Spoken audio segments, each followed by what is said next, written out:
सज्जनों और देवियों, कुछ व्यवहारिक और कुछ आध्यात्मिक दोनों चर्चा। व्यवहार कहते हैं प्राणी, पदार्थ, परिस्थितियों का बर्ताव। अध्यात्म कहते हैं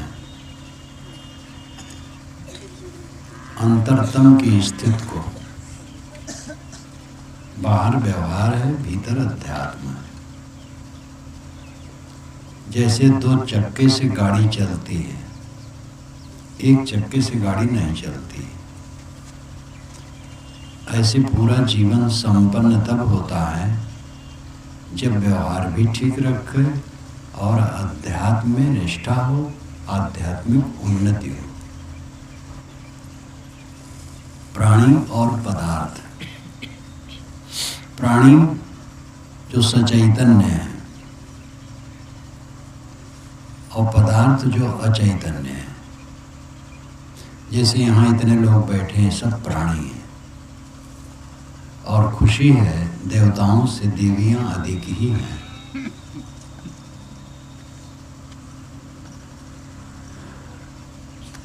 कुत्ते घूम रहे हैं, मक्खियां हैं, ये सब भी प्राणी हैं, लेकिन इन्हें बोध नहीं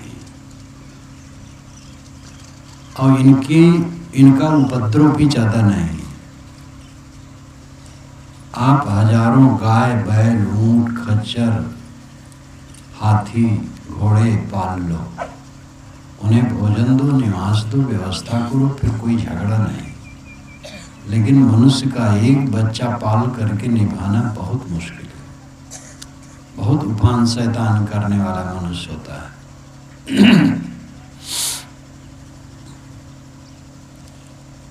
मनुष्यों से प्रेम पूर्वक निपटना, समता से निपटना बड़ी बहादुरी है। पदार्थ निर्जीव हैं।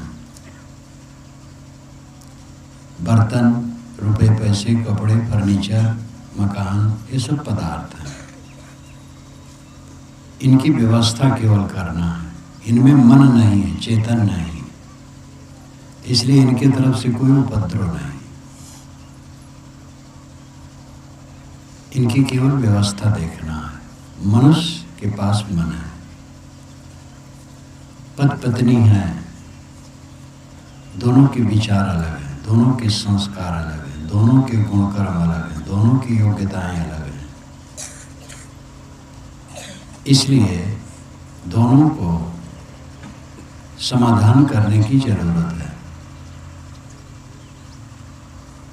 दोनों समता से रहें, प्रेम से रहें। प्रायः पति पत्नी जब मिलने आते हैं तो मैं ये पूछा करता हूँ, आपस में झगड़ते तो नहीं? पुरुष जरा ज्यादा गर्म होता है। देवियां अपने मौन से पुरुष को जीतते हैं। पुरुष बड़बड़ाता रहता है, देवियां शांत, तो देवियों की विजय होती है। कुछ देवियां ऐसी भी होती हैं जो पुरुष के नाक को दम कर देती। ऐसी कई देवियों को मैं जानता हूँ। उनके पति जांत के तर के चूहे बने रहते थे, हरदम पूंजीपति थे, कारखाना चलाते थे, लेकिन पत्नी के सामने बिल्कुल चुप रहते थे। अपवाद स्वरूप ऐसा है। ज्यादातर पुरुष गर्म होते हैं और स्त्रियां, देवियां नरम होती हैं। एक संत हुए हैं लाओ त्से, चीन में 2500 वर्ष पूर्व। उनकी पुस्तक का नाम है ताओ ते चिंग। ताओ नियम, ते सद्गुण, चिंग पुस्तक। इस पुस्तक पर मैंने अभी भाष्य लिखा है। वो संत बड़े अद्भुत थे। उन्होंने कहा है कि हर इंसान में पुंसत्व और स्त्रीत्व होता है। मनुष्य अपने पुंसत्व को समझकर स्त्रीत्व को संभाल करके रखे। ये पहेली है, जो नहीं समझ पाएंगे उनको उटपटांग लगेगा। साहस पुंसत्व है, यानी पुरुषत्व है। विनम्रता स्त्रीत्व है।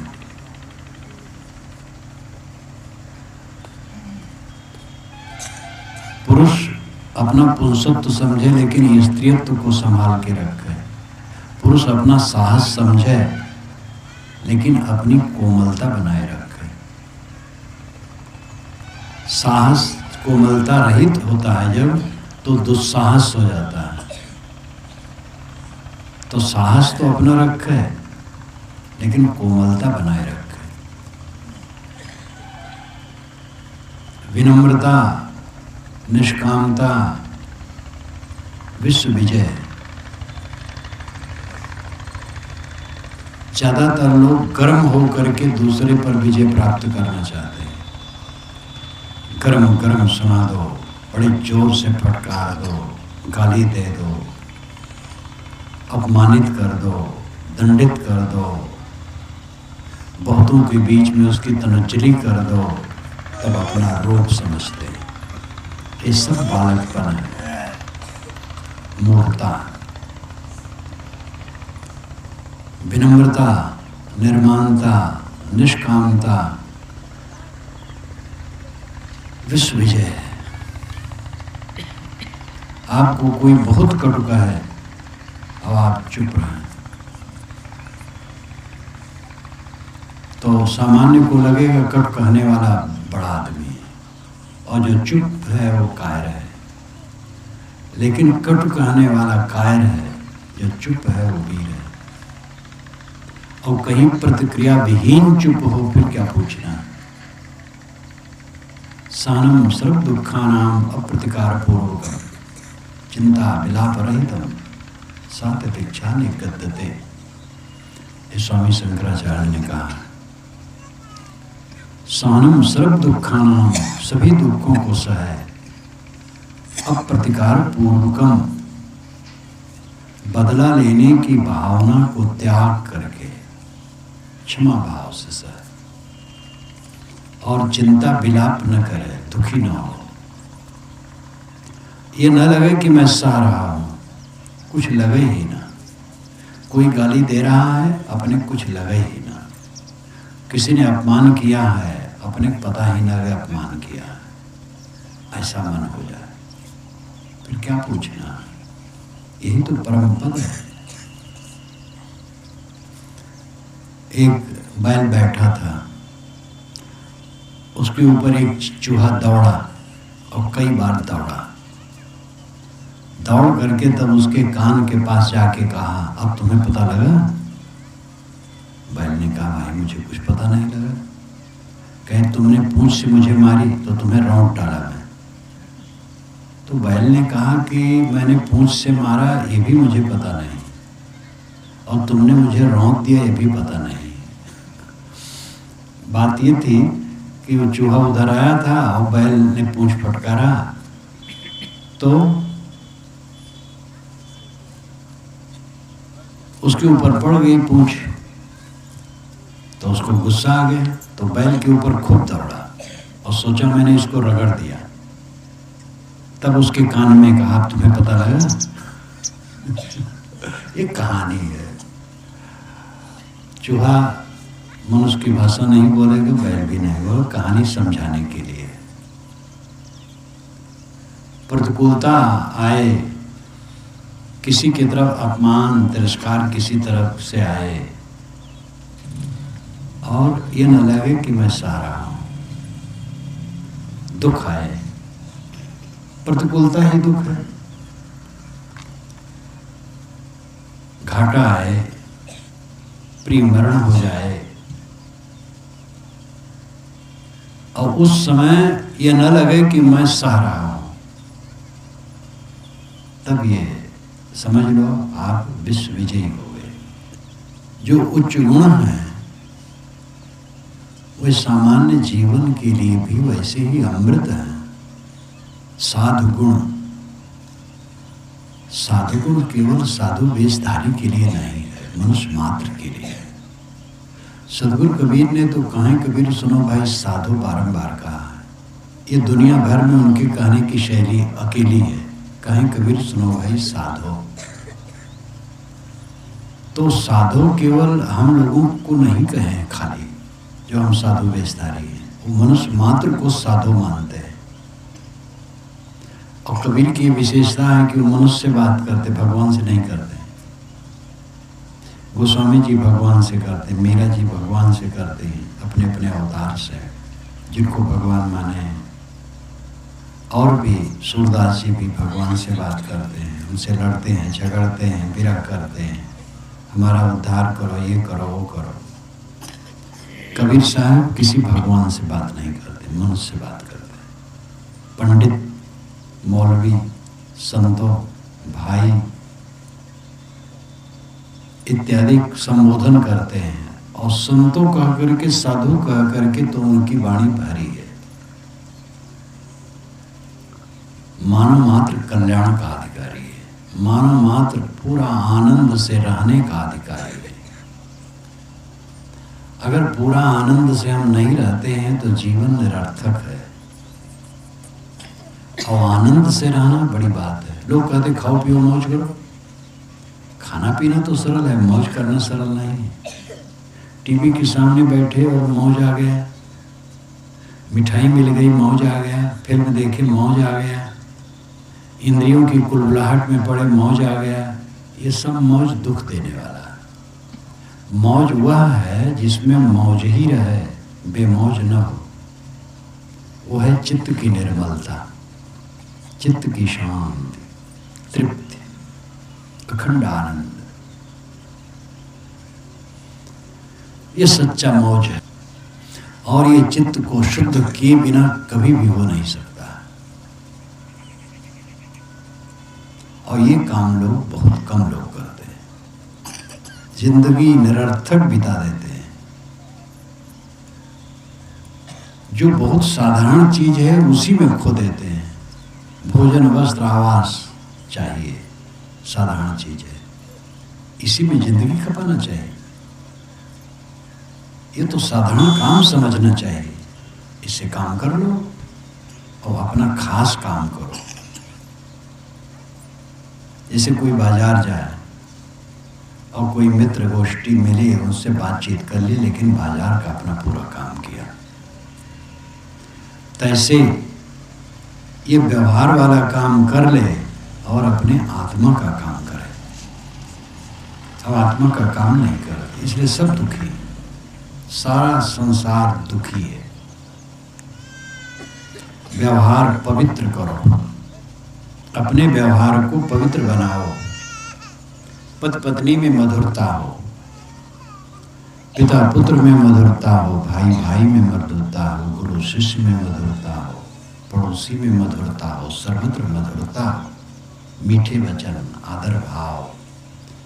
आदर बड़ों का, छोटों का भी आदर होता है। चपरासी का आदर होना चाहिए, कमिश्नर का आदर, चपरासी का भी आदर। चपरासी कमिश्नर में फर्क नहीं है, दोनों वही मनुष्य हैं। ये इज्जत समझना चाहिए, और दोनों का आदर होना चाहिए अपनी जगह पर। कमिश्नर चपरासी का आदर करे और चपरासी कमिश्नर का आदर करे। गुरु शिष्य, गुरु का आदर होना चाहिए, शिष्य का भी आदर होना चाहिए। पिता का आदर, बच्चे का भी आदर होना चाहिए। सहृदय हो करके व्यवहार करो। धन धन नहीं है, जन धन है, ध्यान दीजिए। धन धन नहीं है, जन धन है। धन और जन, जन ये प्राणी है, ये धन है। और धन को धन मानोगे तो जन से बैर होगा। महाराज राम ने धन को धन नहीं माना, राज्य मिला, लेकिन जब बताया गया 14 वर्ष वनवास तो चुपचाप चले गए। वे रुक जाते, कोई हटा न सकता था। भरत आते, पूरी प्रजा चाहती थी। मंथरा के कहने से कई को क्षोभ हो गया था, वो समाधान हो जाता, 10-20 दिन में समाधान हो जाता। लेकिन राम चुपचाप चल दिए, क्योंकि वो धन को धन नहीं समझते थे, जन को धन समझते थे। पिता की बात रहे, माता की बात रहे, भरत भाई को राज्य मिले, हम वन में रहें कि कोई हर्ज नहीं। भरत को राज्य मिल गया था, लेकिन उन्होंने राजन भोग नहीं किया। जब राम नहीं लौटे तो उन्होंने सेवा की देश की, लेकिन राजभोग नहीं किया। राम से और अधिक कठोर तप पूर्वक रहे नंदग्राम में। आप जानते हैं फैजाबाद के आगे नंदग्राम है, भरतकुंड है, भदरसा बाजार ही बस गया।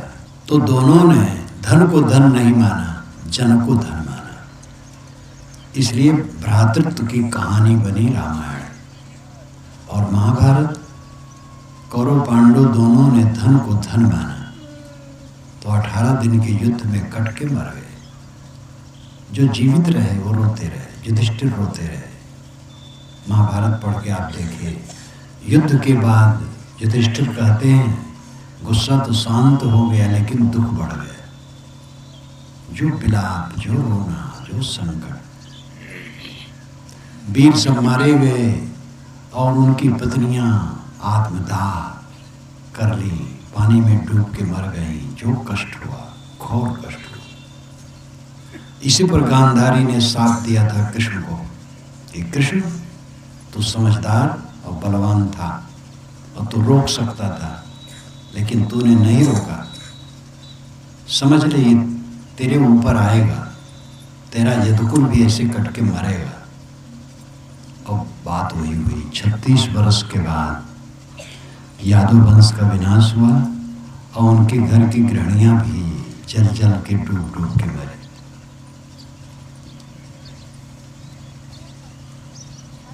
धन को धन मत समझो, जन को धन समझो। जो घर में 2 लोग, 4 लोग, 10 लोग हैं वे धन है। उनसे प्रेम का व्यवहार रहे। चीज आती जाती है। प्रायः भाई से ही तफरका पड़ता है। भाई से अलग बनाने की चेष्टा, अलगिया करने की चेष्टा। जो पूरे परिवार की चीज है उसको प्राइवेट बना करके ये सब बेईमानी शुरू होती है और विकार पैदा होता है। परिवार भर का धन परिवार का, एक का नहीं है। सब खाएं जिए रहें, किसका क्या है। सब धरती माता से निकलता है, धरती माता में जाता है। गुजर बसर करो, प्रेम से रहो। 4 दिन की जिंदगी है, कलह न करो। कलह करने वाले को स्वर्ग नहीं मिलता और जो स्वर्ग में रहता वो कलह नहीं करता। ये ध्यान दीजिए। ये भी लाओ त्से का वचन है, चीन के संत जिनको मैं कहता हूं, उनका वचन है स्वर्ग कलह नहीं करता है। स्वर्ग का मतलब है अपने में रहना। अंतर स्वर्ग है, भीतर स्वर्ग है। सुहागा स्वर्ग है, अपने में लौट आना स्वर्ग है। जो आत्म संतुष्ट है, आत्म शांत है, आत्म तृप्त है, जिसका मन निर्मल है, वो कलह नहीं करता है। कलह तो नरक है। विवाद करना, कट कहना, नीचा दिखाने की चेष्टा करना। किसी से त्रुटि हो जाए तो त्रुटि पर सुधार की बात कही जा सकती है। 10 बार प्यार दिया जाता है तो एक बार फटकार भी ठीक है, लेकिन फटकार भी कोमलता से हो। तो व्यवहारिक जीवन हमारा मधुर होना चाहिए।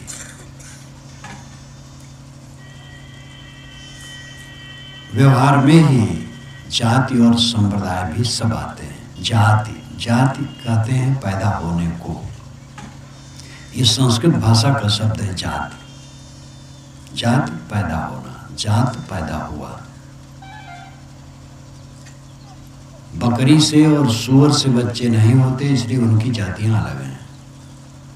हथनी से और बैल से बच्चे नहीं होते, इसलिए उनकी जातियां अलग हैं। किंतु इस दुनिया के किसी कोने के नर और किसी कोने की नारी से बच्चे होते हैं। इसलिए मनुष्य में 2 जाति नहीं है, एक जाति है। काला गोरा इत्यादि होना जलवायु के प्रभाव से है और ये भी है कि एक ही जगह रहते रहते जो बराबर धूप में काम करता है सांवला हो जाता है, जो घर में रहता है शरीर में निखार आ जाती है। और जलवायु का प्रभाव होता है। इसीलिए समाजशास्त्रियों ने मनुष्यों को 3 भाग में बांटा, यूरोपाग, मंगोलाग, निग्रोसम। यूरोपाग में गोरे रंग वाले आते हैं, जो भारत वाले भी उसमें आते हैं। निग्रोसम जो काले होते हैं, मंगोलाग जो लाल रंग लेके होते हैं।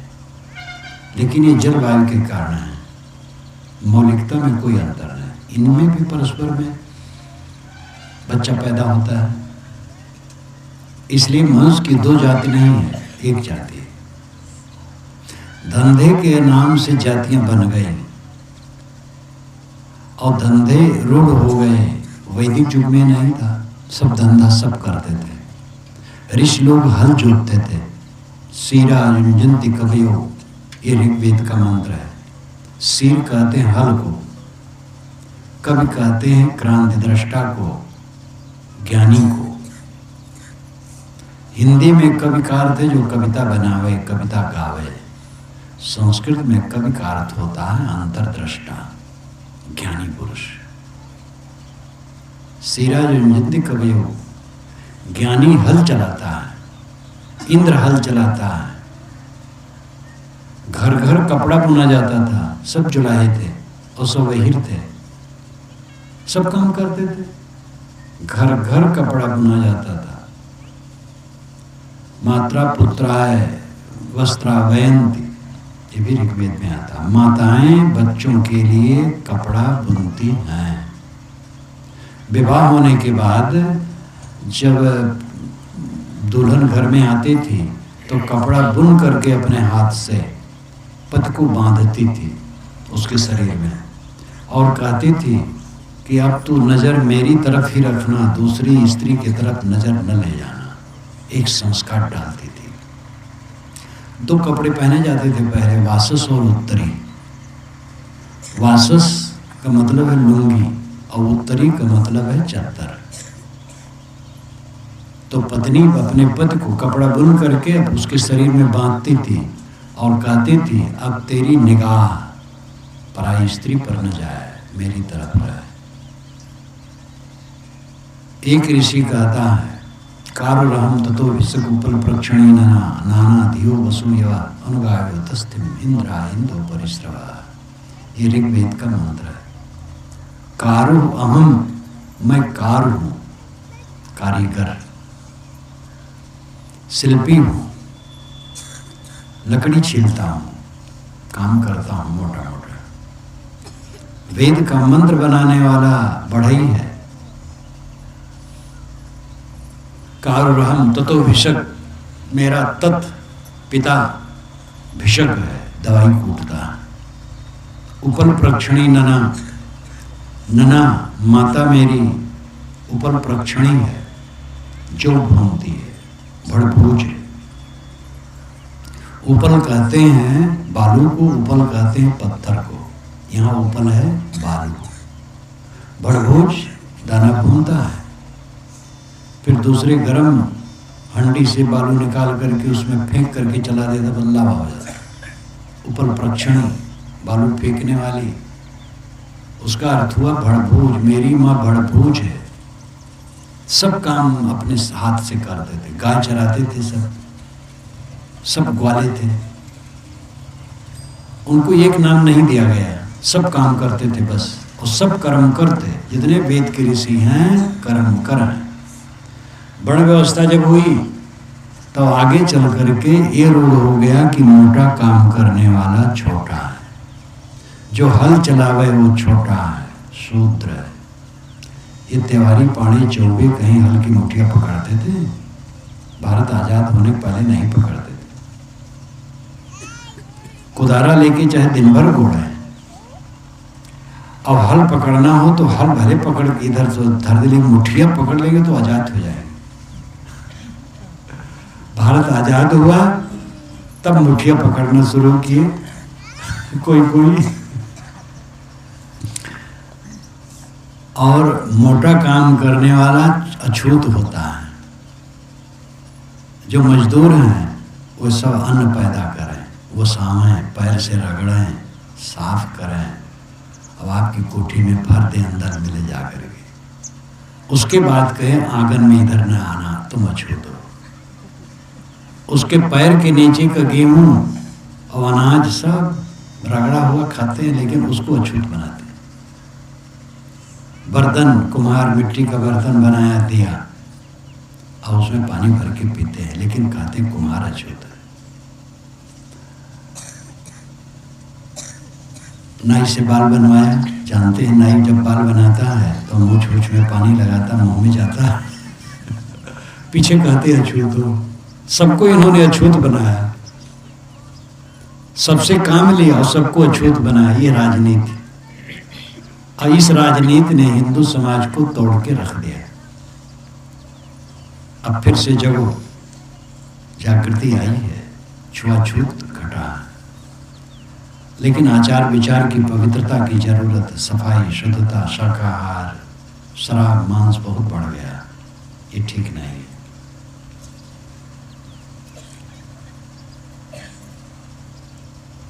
जाति, मनुष्य की एक जाति और दो जाति नहीं है। अंतरजाति शादी पहले होती थी। देवताओं का राजा इंद्र और उसकी पत्नी शची, और शची पुलोम दानों की कन्या, पुलोम दानों की कन्या थी जो देवराज इंद्र को ब्याही थी। विश्वकर्मा दैत्य की पुत्री शर्मिष्ठा राजा जजात रघुवंशी उनकी पत्नी थी। अंतरजाति शादी होती थी। छुआछूत कहीं नहीं, चारों वेदों में छुआछूत का नाम नहीं। ये पीछे पंडित बाबा लोग छुआछूत का प्रपंच बढ़ा करके बहुत बिगाड़े, और छुआछूत, असली छुआछूत को नहीं रोक पाते हैं।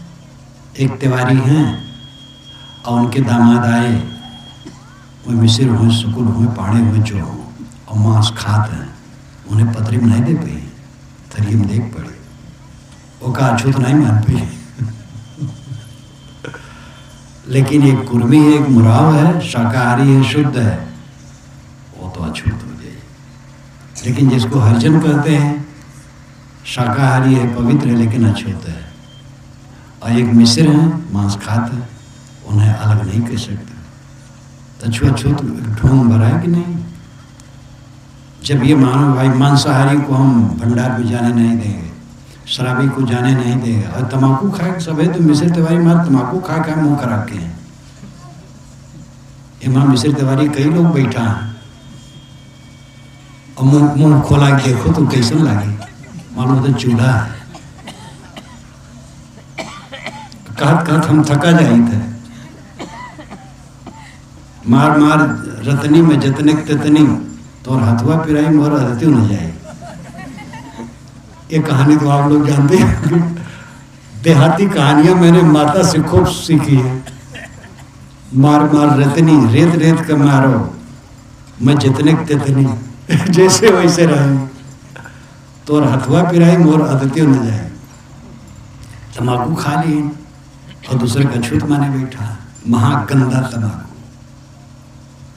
छुआछूत आचार के आधार, मैं खुद छुआछूत मानता हूँ पवित्रता की दृष्टि से, और कुछ किसी को नहीं मानता। मानो मात्र समान। मेरी रोटी बनाने वाला मुसलमान लड़का भी था, ईसाई लड़का भी था, साधु था, मेरे साथ रहता था। अभी भी कोई हो आवे मेरे पास रहे और मेरा टकसार सीख ले, स्वच्छता सीख ले, मेरी रोटी बनाओ, कोई अर्ज नहीं। आप ब्राह्मण लोग मुझे आज़ाद कर दो, कोई परवाह नहीं। आप लोग भी वीर बनो, कायर न बनो, झूठा गर्व छोड़ो, अहंकार छोड़ो, मिथ्या है अहंकार।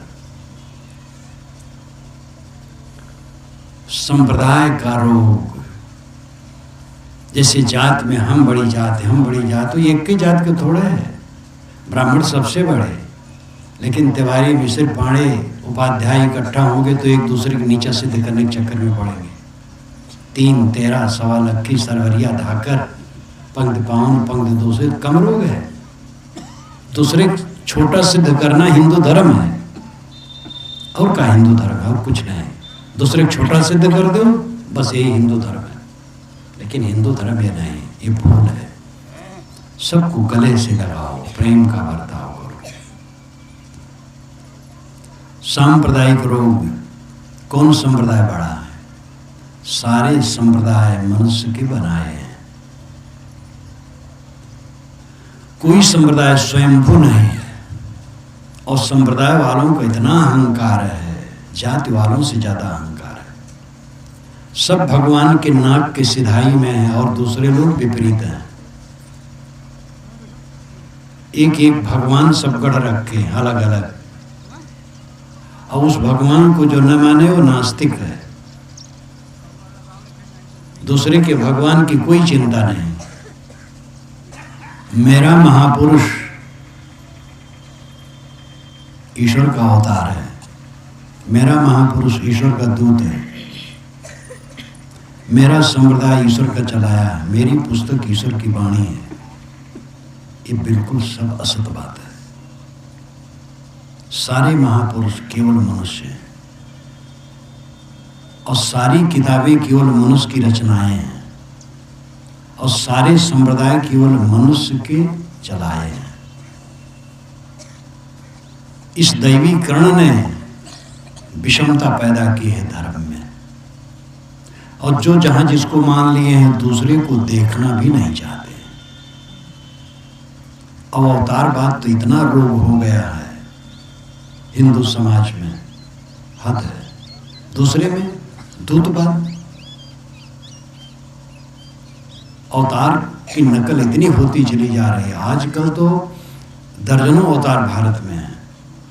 पहले के जो अवतार कहे गए वो अपने जीवन में कभी जाने भी नहीं कि मुझे अवतार लोग कहेंगे, लेकिन आज तो अपने स्वयं अवतार बने बैठे हैं लोग। महाराज राम कभी नहीं जाने कि मुझे लोग अवतार कहेंगे, पीछे लोग बनाए। श्री कृष्ण महाराज को भी पीछे लोग बनाए। ऋग्वेद में श्री कृष्ण की चर्चा है, जो 10,000 वन्य जातियों के नायक हैं। श्री राम के लिए वाल्मीकि रामायण में भगवान शब्द नहीं है। 24,000 श्लोकों में एक श्लोक में कहीं नहीं भगवान शब्द राम के लिए। अवतारवाद की कल्पना पीछे हुई है। वेद में, चारों वेदों में अवतार की कोई कल्पना नहीं, 6 शास्त्रों में कहीं नहीं, समस्त प्रामाणिक उपनिषदों में कहीं नहीं। हिंदू समाज का जो मूल है वो उदार है। हिंदू समाज, हिंदू शब्द तो पीछे आया।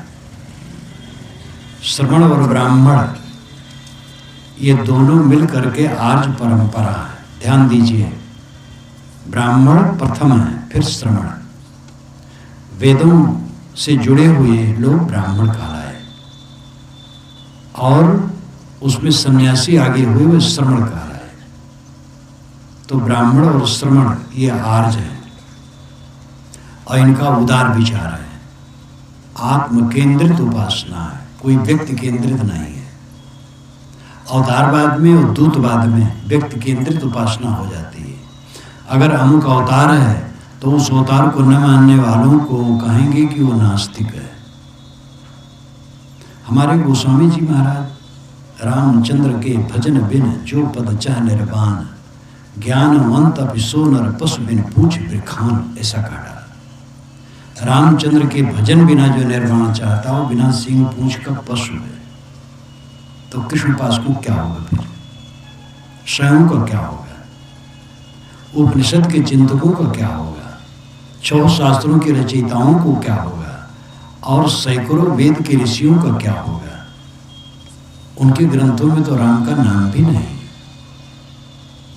कृष्ण उपासकों ने कहा, मधुसूदन सरस्वती प्रकांड पंडित नदिया जिला के और काशीवास महान पंडित और सन्यासी कृष्ण उपासना में उतर आए, तो उन्होंने कहा, नरेमगता, जो कृष्ण को नहीं मानता वो नरक में जाता है। कट्टर पौराणिक कबीरपंथी कहते हैं कबीर सबसे बड़े अवतार है। राम, कृष्ण, विष्णु, शिव, मोहम्मद, ईसा, हनुमान सब कबीर के चेले हैं। और कबीर को जो अवतार नहीं मानता उसको काल निरंजन ने भटका दिया। गोस्वामी जी कहते जो राम को अवतार नहीं मानता उसको माया ने भटका दिया। ऐसे अन्य अन्य लोग, अमुक को नहीं मानता तो उसको माया ने भटका दिया है। ईश्वर दूत है हमारा आचार्य, उसको जो नहीं मानता ईश्वर दूत वो भटका है। ये सब जड़ता है। ये सभी महापुरुष श्रद्धेय राम, कृष्ण, विष्णु, शिव, बुद्ध, महावीर, कबीर, नानक, मोहम्मद, ईसा, दुनिया के जितने महापुरुष हैं सब पूज्य हैं। ये संप्रदाय वाले कहते हैं कि हमारे संप्रदाय में आओगे तो स्वर्ग होगा, नहीं नरक में जाओगे। हमारे संप्रदाय में आओगे तो मोक्ष होगा, नहीं तो भटकते रहोगे। संप्रदाय से स्वर्ग और मोक्ष नहीं होता है। स्वर्ग है चित्त की निर्मलता, मोक्ष है पूर्ण अनासक्ति। ये अपने परिश्रम का फल है। इसके लिए यथार्थ गुरु की जरूरत है। वो गुरु किस संप्रदाय का है और किस जात का है इससे कुछ मतलब नहीं। जैसे आपको इंग्लिश सीखना है तो क्या उसके लिए तिवारी चाहिए कि मोहम्मद चाहिए कि बर्मा चाहिए? जो इंग्लिश ठीक से जानता हो उसकी जरूरत है बस।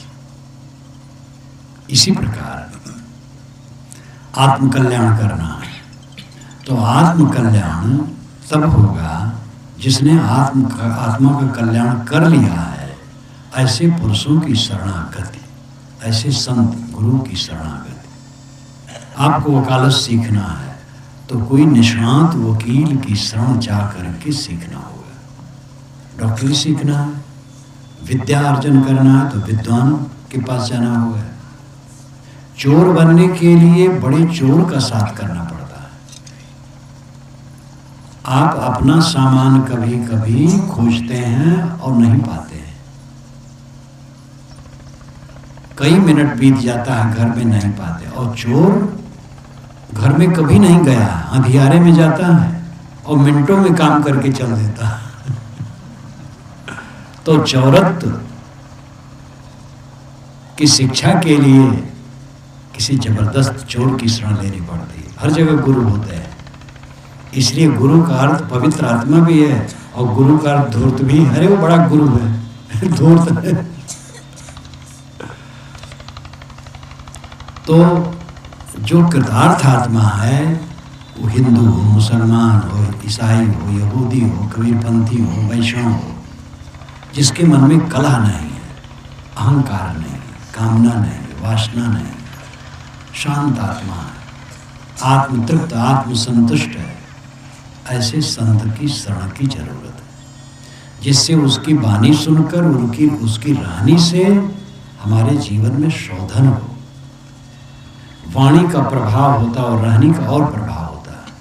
काम क्रोध लोभ मोह में नहीं पड़ना चाहिए, सब कहते हैं, लेकिन कहने वाले पड़े रहते हैं तो विश्वास नहीं होता है कि ये बात सच है। लगता है कहने सुनने की बात है, लेकिन हम जब देखते हैं कोई काम क्रोध लोभ मोह से परे है, शांत आत्मा है, तब लगता है कि हम भी हो सकते हैं। इसलिए पवित्र आत्माओं की शरण बहुत बड़ी बात है। जहाँ धीर गंभीर अत निश्चलता उठ मिलो कबीरा। साहब कहते हैं जहाँ धीर गंभीर अत्यंत निश्चल पुरुष हैं, ऐ कबीर वहाँ जाकर के मिलो। गोस्वामी जी ने भी कहा, छिदो न तरन कटाक्ष सर कियो न कठिन सनेह, तुलसी तिनके देह को जगत कवच कर ले। जो काम वासना से पीड़ित नहीं है और कहीं मोह नहीं करते हैं, ऐसे संत की देह को आप अपना कवच बना लो। अलंकार में कहते हैं ऐसे संत की देह आपका कवच है, यानी ऐसे संत की शरण आपके लिए कवच है। तो हमें सांप्रदायिकता से ऊपर उठना है। संप्रदाय रहें, सांप्रदायिकता न रहे। पहले मच्छरों के लिए कहा जाता था इन मच्छरों को मारो, ये बीमारी लाते हैं, लेकिन सरकार मच्छर मारते मारते परेशान होगी, मच्छर मारे नहीं। तब लिखा गया मच्छर रहेंगे बीमारी नहीं रहेगी। अनेक संत पुरुषों ने संप्रदाय को मारना चाहा, लेकिन संप्रदाय उन्हीं के पीछे बन जाते हैं। संप्रदाय बनना बुरा नहीं है, सांप्रदायिकता बुरी है।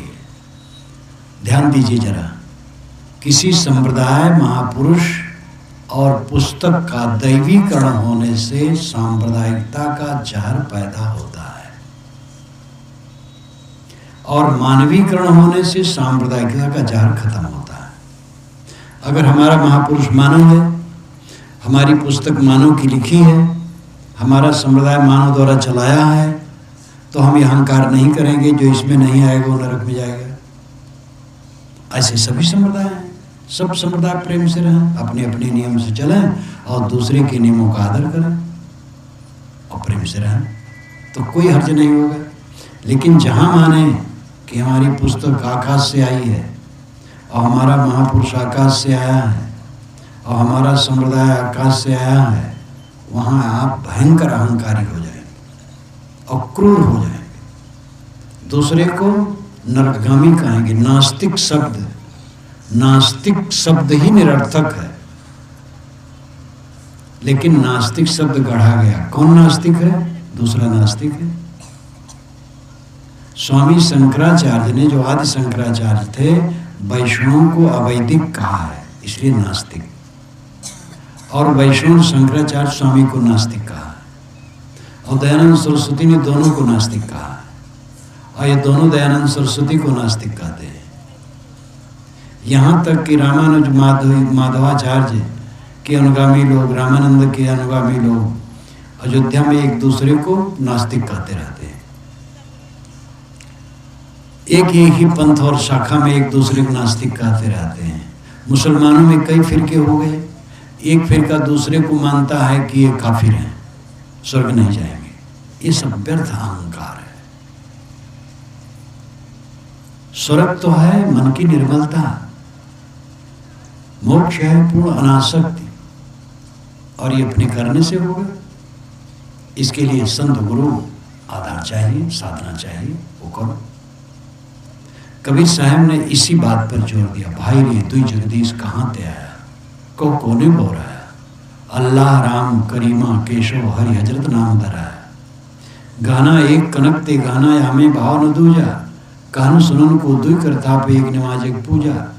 वही महादेव वही मोहम्मद ब्रह्मादम कहे, को हिंदू को तुरुक कहावे एक जिमी पर रहिए। वेद के देव पढ़े वे खुतबा हुए मुलना हुए पाड़े, बेगर बेगर नाम धराए मिट्टी के भाड़े। दो परमात्मा कहाँ से आ गए, अल्लाह और राम करीमो केशव। गाना एक सोने का है, गाना नाना है, लेकिन सब सोना है। कंगन है, कंठा है, क्योर है, करधनी है, कुंडल है, लेकिन सब सोना है। तो ऐसे कहने सुनने के लिए कोई कहता हम नमाज पढ़ते, कोई कहते हम प्रार्थना करते, बातें करें। अल्लाह अलिलाह अल्लाह, अल आदरणीय इलाह पूज्य, जो आदरणीय और पूज्य है वो अल्लाह। और आपका वेद का पहला मंत्र ऋग्वेद का है, अग्निमेली पुरोहितम यज्ञ से देवमृतजम होतारम रत्न धातुमम। वेदों में प्रथम ऋग्वेद है और ऋग्वेद का पहला मंत्र है अग्निम ईड़े। और शाणाचार्य ने भाष्य किया है, ईड़ अग्नि नाम कम देवम ईड़े अस्तोम ईड़ अस्तुताविद धातु। अग्नि तो अग्नि नाम का देवता है, और ईड़ ये अस्तुत परक है, क्योंकि ईड़ धातु अस्तुत परक है। ईड़ इलाह एक बात है। ये अरबी और संस्कृत का, वैदिक भाषा का कितना साम्य है। ईड़ किसी संस्कृत कोश में आप पढ़िए, ईड़ दोनों कहा जाता है। इसका अर्थ होता है अस्तुत योग की। ईड़ अस्तुत परक धातु है। दुआ आप यही मानते हैं, अरबी भाषा का शब्द मुसलमानों का है। आपके वेद में बारंबार दुआ आता है, देवेश कृतो दुआ, हम देवता के लिए दुआ कर रहे हैं। उच्चारण वही है, अर्थ वही है। जो अरबी का दुआ है, जो अर्थ है, वही यहाँ वेद में भी है। हरम अरबी में घर को कहते हैं, वेद में बारंबार हरम घर को कहा गया।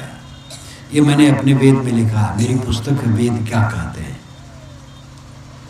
700 पृष्ठों की है। 121 संदर्भों में वेद के चारों वेदों के सारे विषय को बताया गया है। कोई दूसरा नहीं है।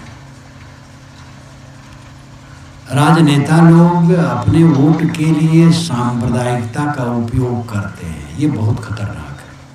आप लोगों को सावधान रहना चाहिए। राजनेता लोग भी पात्र हैं धर्म के। राम में श्रद्धा रखें, कृष्ण में रखें, मोहम्मद में रखें, ईसा में रखें, बुद्ध में रखें, कबीर में रखें, नानक में रखें और महापुरुषों में रखें। उनका सत्कार करें, उनके वचन का आचरण करें, इसके लिए कोई अड़चन नहीं। लेकिन उनको राजनीति का मुद्दा न बनाएं। राम को, कृष्ण को, कबीर को, बुद्ध को, मोहम्मद को, ईसा को राजनीति का मुद्दा न बनाएं। और राजनीति का मुद्दा इनको बनाएंगे तो देश को बर्बाद करेंगे। राजनीतिक दुष्चक्र आजकल बहुत है। सेवा से समाज पर नियंत्रण करना, सेवा करना, ये छोड़ करके बस एक उत्तेजक बात का प्रचार। कहीं जातिवाद उठाएंगे, कहीं संप्रदायवाद उठाएंगे, ब्राह्मण सवर्ण और अवर्ण में भेद डालेंगे, बैकवर्ड फॉरवर्ड में भेद डालेंगे, हिंदू मुसलमान में भेद डालेंगे। ये सब देश के लिए बहुत खतरनाक है। इसलिए जाति, वर्ण और संप्रदाय को लेकर के जो वोट मांगने आए उसको आप वोट न दें। मानवता, शुद्ध मानवता, मानव मात्र के लिए जो समर्पित हो। हमारे देश में रहने वाले जितने लोग हैं सब भारत माँ के बच्चे हैं। ये मान लेना कि मुसलमानों में भारत के लिए निष्ठा नहीं, बिल्कुल गलत है। हम जब युद्ध हुआ है, मुस्लिम युवकों ने अपने को झोंक दिया है। पाकिस्तान के टैंक को तोड़ने वाला हमारा मुस्लिम युवक ही था। भारत की आज़ादी में भी कंधे से कंधा लगाया। कुछ सिरफिरे होते हैं तो उनको लेकर के सबके प्रति दुर्भावना किया जाएगा तो अपने देश में एक खतरनाक स्थिति पैदा होगी। इसलिए सांप्रदायिकता का विष न फैले, ये ध्यान देना चाहिए। और जहाँ राजनीतिकरण होगा संप्रदाय पर, वहाँ तो बहुत ही खतरा है। भिन्न भिन्न संप्रदाय हैं, अपने संप्रदाय के अनुसार आप चलें और दूसरे के संप्रदाय का आदर करें। आप मूर्ति पूजते हैं, मूर्ति पूजें। जो नहीं मूर्ति पूजता है वो अपने ढंग से चले। मुसलमान आपके दरवाजे पर जाए, नमाज पढ़ना चाहता है, उसके लिए नमाज की जगह दें। सबको आदर दो, सबसे प्रेम का बर्ताव करो। सांप्रदायिकता विहीन समाज हमारा होना चाहिए। संप्रदाय रहे कोई हर्ज नहीं। सारे संप्रदाय बनने मिटने वाले धर्म सनातन है। हिंदू धर्म नहीं है, इस्लाम धर्म नहीं है, जैन बौद्ध धर्म नहीं है। इस्लाम 1428 वर्षों से है, ईसाईयत 2000 वर्षों से है, बुद्धत्व 2500 वर्षों से है, जैनत्व इससे पुराना है। लेकिन जैन दर्शन की पुस्तकें भी ईसा के 400 वर्ष बाद बनी। महावीर स्वामी जो अंतिम तीर्थंकर माने जाते हैं, उनके जमाने में जैन संप्रदाय का एक पर्चा भी नहीं था। 32 आगम ग्रंथ अर्धमागधी में बने और ईसा के 400 वर्ष बाद बने। सारे संप्रदाय 3000 वर्ष के अंदर के हैं, लेकिन धर्म सनातन है, सदा है। संप्रदाय के अनुसार अल्लाह, राम कोई कहता है, कोई नमाज पढ़ता है, कोई कुछ कहता है, कोई कुछ कहता है। लेकिन धर्म क्या है? संयम और शील। ध्यान दीजिए, अपने पर संयम और दूसरे के लिए शील का बर्ताव। अपने मन पर संयम रखो, अपने अहंकार को नम्र करो, अपनी वाणी को मीठी बनाओ, कामनाओं को जीतो, अपनी इंद्रियों पर सुबस्ता प्राप्त करो। ये काम करो, और दूसरे के लिए कोमल बर्ताव करो। यही धर्म है, बस और कुछ है। और ये बहुत बड़ी बात है, कहीं इतने धर्म है, इतने तो नहीं होता है। अखंड कीर्तन तो खूब होता है। अब तो ऐसा भी कीर्तन होता है कि कीर्तन में जब पाली बदलती है तब नशा में विश्राम लिया जाता है। और यही क्षेत्र है, एक बाजार में रामलीला हुई 10-12 दिन की। जब लीला खत्म हुई तो लीला के मैनेजर ने बताया था कि 300 पन्नियां शराब की गर्भगृह से मिले। जहां लोग सॉन्ग बनाते थे, जिस पर्दे के अंदर राम, लक्ष्मण, सीता, रावण, अंगद, हनुमान इत्यादि रूप बना के निकलते थे, एक पन्नी चढ़ा के निकलते थे। 10-12 दिनों में 300 शराब की पन्नियां मिली। ये पतन है, ये धर्म नहीं, पतन है। अखंड पाठ बढ़ गया है। सांप्रदायिकता की बात बहुत लोग करते हैं। धर्म है संयम और शील। अपने पर संयम करो और दूसरे के साथ शील का बर्ताव करो। जो जितना अपने पर संयम करेगा दूसरे के साथ शील का बर्ताव करेगा, और जो अपने पर संयम नहीं कर पाएगा दूसरे के साथ शील का बर्ताव नहीं कर पाएगा। मैंने उदाहरण दिया था शुरू में, महाराज राम ने अपने पर संयम किया, तब माँ बाप भरत सबके लिए शील का बर्ताव किया। भरत ने अपने पर संयम किया, नहीं तो भरत को राज मिल गया था। गुरु वशिष्ठ कह रहे थे, भाई गद्दी बैठो, गद्दी सुनी नहीं रहनी चाहिए। राम तो कह दिए थे कि तुम बैठो गद्दी पर, बैठ सकते थे, लेकिन अपने पर उन्होंने संयम किया तो शील का बर्ताव किया। जो जितना अपने पर संयम करेगा उतना दूसरे के साथ शील का बर्ताव करेगा।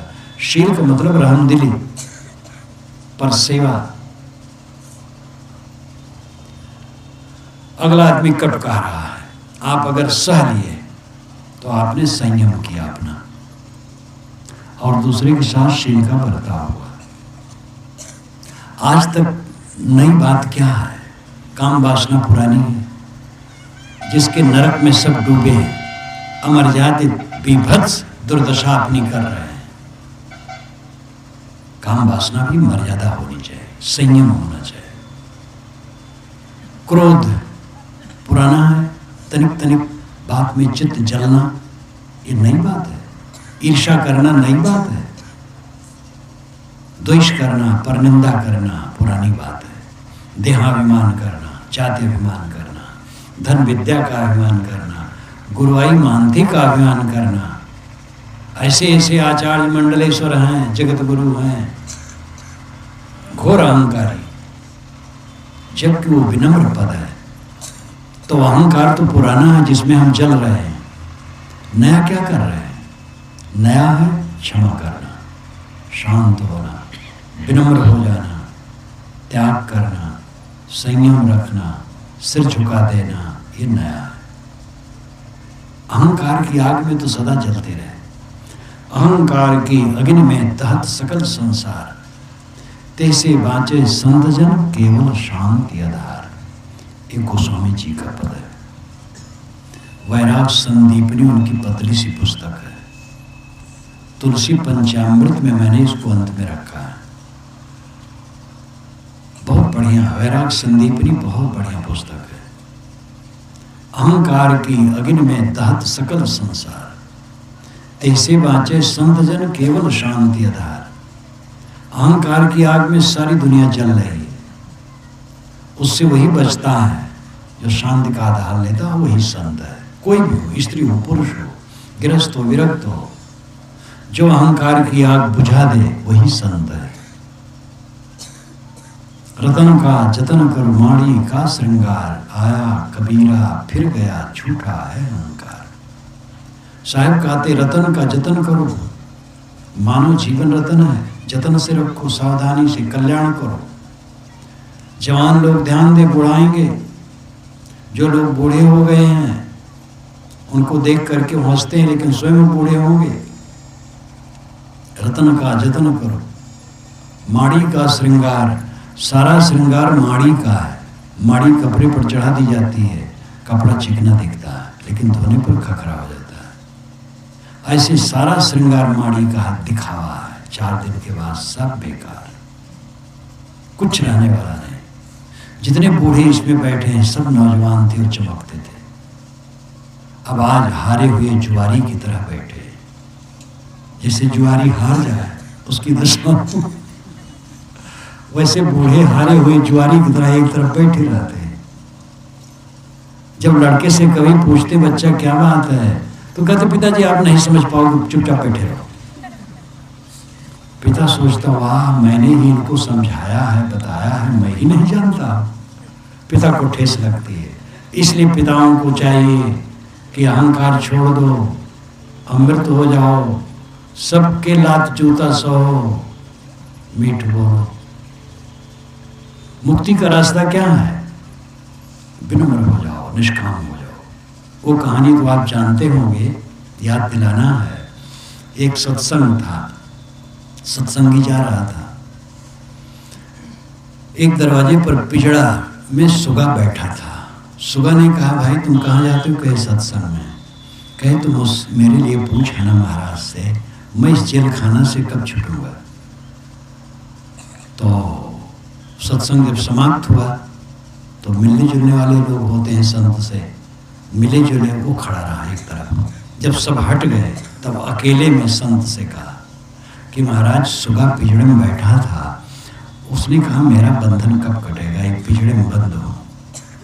तो इतना सुनते ही महात्मा बदहोश होकर गिर पड़े। तो उसको बड़ा भय हुआ, वहां से भगा कि हमारे ऊपर ऑब्जेक्शन न लग जाए। गया, सुगा से कहा भाई प्रश्न जैसे मैंने किया तैसे महाराज बदहोश हो गए। बस सुगा भी बदहोश हो गए, वो पिंजड़े में गिर पड़ा। उन्होंने कहा ये क्या तमाशा है, वहां से भी भगा। घर वाला निकला तो कहा अरे भाई ये तो सुगा मर गया। उसका फाटक खोला, निकाला, जमीन पर रखा, बस पर्दे उड़ गए। तो महात्मा ने प्रैक्टिकल उत्तर दिया था कि मर जाए बस छुट्टी पा जाएगा। एक मस्त राम थे, लेटे थे। हमारे देखो ये प्राचार्य का नाम भी मस्त राम है। इनका नाम मैंने ही मस्त राम रखा था। ये छोटे छोटे थे तो ट्यूबवेल पर खूब नहाए गर्मी में। तो मैं कहूँ भाई ये तो बच्चा मस्त राम है पूरा। तो मस्त राम, अशोक के साथ मस्त राम नाम चल पड़ा। तो एक मस्त राम लेटे थे, एक मुर्दा पड़ा था। तो मस्त राम मुर्दे से पूछे मुर्दा कुछ बतलाओगे? मुर्दा में से मुर्दा बोला मर जाओ सुख पाओगे। मस्त राम ने मुर्दे से पूछा मुर्दा तुम कुछ मुझे सीख दोगे? तो मुर्दा ने कहा जरूर, मर जाओ सुख पाओगे। मैं मर गई, छुट्टी पाई, तुम भी मर जाओ। तो मर जाने मतलब क्या, अचार खा लेना? मर जाने मतलब है शांत हो जाए। आप घर में गए, आपकी देवी ने गर्म बोल दिया, आप मर जाओ। मर जाने मतलब मौन हो जाओ, बस झगड़ा खत्म। उसको सोचना पड़ेगा। या आप कहीं कट बोल दिए, देवियां शांत हो जाए। मर जाने का मतलब है मन को मार लेना। मरिए तो मर जाइए, छूट पड़े जंजार। ऐसा मरना क्यों मरे दिन में 100 बार?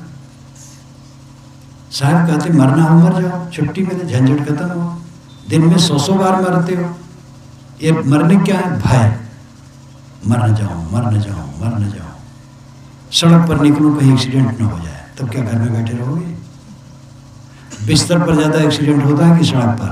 सर्वेक्षण करके देख लीजिए। पूरे भारत में बिस्तर पर साल भर में कितने लोग मरते हैं और सड़क पर कितने मरते हैं? बिस्तर पर अधिकतम मरते हैं। और बिस्तर से कोई नहीं डरता है तो सड़क से डरने की क्या जरूरत? काम करो, डरो मत। हरदम आदमी भयभीत, निर्भय रहो। आत्मा अमर है। मन को मारो। संत मन को मारने मरना कहते हैं। अहंकार कामना का त्याग कर देने वाला अमृत हो जाता है।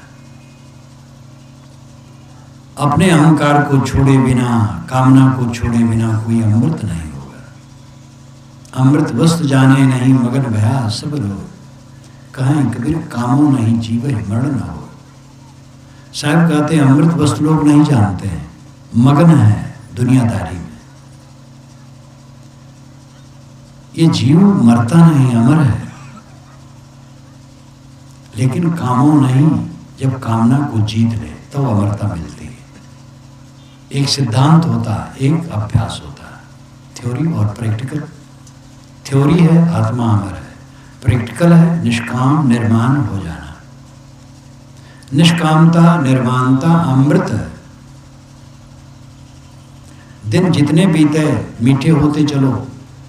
मैंने कल कहा था कच्चे आम खट्टे होते हैं, चिकने भले हो। पके आम में सिकन भले हो लेकिन मीठे होते हैं। जवान चिकने भले दिखे लेकिन अधकचरे होते हैं। बूढ़े सिकन भरे भले हों लेकिन वो मीठे होते हैं। लेकिन मीठे हों तब, और कड़वे हैं तो गड़बड़। और ज़्यादातर बूढ़े कड़वे होते हैं। जहाँ चार बूढ़े बैठेंगे अपने बच्चों की निंदा शुरू करेंगे और उससे व्यवहार सब खराब हो जाता है। जो मिले भोजन कर लो, जो मिले पान लो, घर से जो ऊंच नीच हो सह लो, शांत रहो, सेवक काम करो। बूढ़ों को भी कुछ करना चाहिए। करते रहने से शरीर में शक्ति रहेगी और घर वाले भी खुश रहेंगे। अगर बूढ़ा थोड़ा जंगला ही साफ कर लिया, दरवाजा ही साफ कर लिया, कभी बच्चे को थोड़ा खिला लिया तो वही खुश हो जाएगी। ज़्यादातर बूढ़ों का दोष है कि वो बच्चों में लीन रहते हैं और बुढ़िया तो और। ये माताएं बस नाती नतने न पाए जाएं तो भजन साधन से कुछ मतलब नहीं। ऐसे कितने होते हैं, कहते साहब क्या करें, बच्चे से फुर्सत नहीं है। और बच्चे जब जवान हो जाएंगे तो अंगूठा दिखाएंगे तब पता चलेगा। इसी क्षेत्र की बात है। हमारे एक शिष्य को उनके यहाँ रहना पड़ता था, तो बच्चों को लेकर लेटे और दिन भर तो धाएं धाएं, यहाँ दौड़ वहाँ दौड़, बड़े काम धाम में रहे। तो हम कहिए शाम को जब तुम आते हो तो बच्चों को लेकर के क्यों लेटते हो, थोड़ा मन शांत करो। कहे साहब पप्पा पप्पा करके आते हैं तो मन पिघल जाता है। जब जवान हुए बच्चे उन्हें गरियाएं, उन्हें मारे और झगड़ा करे, तब पोतों को लेकर के लेटे। तब मैं कहा पोतों चिपके, तो कहे साहब बाबा बाबा करके आते हैं। हम ये भी जवान हो गए तब तुम्हें तुम्हारे नाको दम करेंगे। तो बूढ़े बूढ़ों को चाहिए बच्चों में बहुत डूबे ना। आप अपने बच्चे को पाल दिए, हो गया। अब आपका बच्चा अपना बच्चा पाले। अब आप राम में मन लगाओ, अंतरात्मा में मन लगाओ, साधना में मन लगाओ।